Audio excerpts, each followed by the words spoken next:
Hello दोस्तों, स्वागत है आप सभी का। तो आज की इस वीडियो में हम लोग जो है आयत यानी रेक्टेंगल से जितने भी सारे फॉर्मूले हैं उन सारे फॉर्मूले को समझेंगे और आयत के फिगर को भी यहाँ पे समझेंगे। हम बारी बारी से जो है यहाँ पे हर एक आकृति के फॉर्मूले को डिस्कस करने वाले हैं। तो इस वीडियो में आयत और फिर नेक्स्ट वीडियो में वर्ग या फिर घनाभ, फिर घन, फिर यहाँ पे बेलन, शंकु, सारे को यहाँ पे हम लोग डिस्कस करेंगे, फॉर्मूले को समझेंगे। ठीक है, चलिए आयत आयत का पहले यहाँ पे हम लोग बनाते हैं फिगर, आकृति जिसे हम लोग बोलते हैं। ये जो है हमारा आयत का फिगर है, आकृति है। ठीक है, नाम दे देते हैं ए, बी, सी और डी। तो इस आकृति में जो है चार शीर्ष हैं, ए, बी, सी और डी। ये हमारा आयत हो गया। आयत को हम लोग क्या बोलते हैं? तो रेक्टेंगल बोलते हैं। और आयत जो है प्रत्येक इसका कोण जो है 90 डिग्री का होता है। ठीक है, इस बात का ध्यान रखना है, प्रत्येक कोण जो है इसका क्या होता है? तो 90 डिग्री का होता है।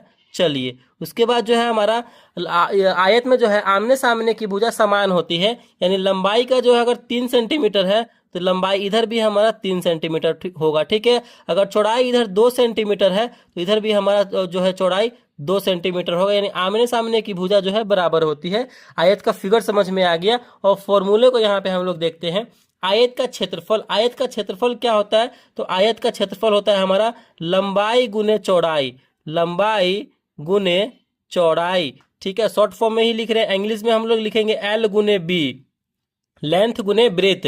ये जो हमारा है ये वाला हमारा लंबाई है जिसे हम लोग एल से डिनोट करते हैं, और ये वाला जो हमारा है ये हमारा चौड़ाई है जिसे हम लोग बी से डिनोट करते हैं, यानी ब्रेथ।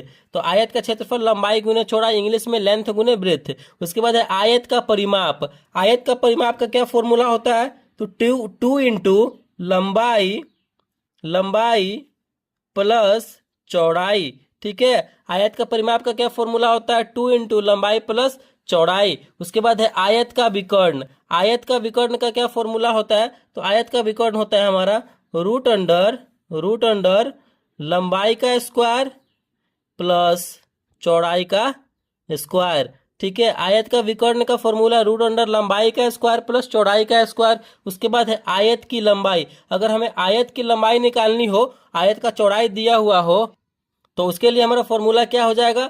आयत की लंबाई निकालने के लिए क्षेत्रफल बटे में चौड़ाई, क्षेत्रफल बटे में चौड़ाई कर देंगे तो हमारा आयत की लंबाई निकल के चला आएगा। ठीक है, उसके बाद यहाँ पे हमारा आयत की चौड़ाई निकालने के लिए, अगर यहाँ पे लंबाई दिया हुआ हो, यहाँ पे आयत का चौड़ाई निकालने के लिए क्षेत्रफल बटे में लंबाई कर देंगे, क्षेत्रफल बटे में लंबाई कर देंगे तो हमारा जो है आयत का चौड़ाई निकल के चला आएगा। तो इस तरीके से जो है हमारा आयत से संबंधित, आयत से रिलेटेड, रेक्टेंगल से रिलेटेड जितने भी सारे इंपॉर्टेंट फॉर्मूले थे जो आपके क्लास 10th के बोर्ड एग्जाम में बार बार आते जाते हैं, और आपको जो है इस चैप्टर में क्वेश्चन बनाने के लिए इस फॉर्मूले का बहुत ज़रूरत होता है, तो मैंने सारा कुछ करा दिया, फिगर को भी आपको समझा दिया है।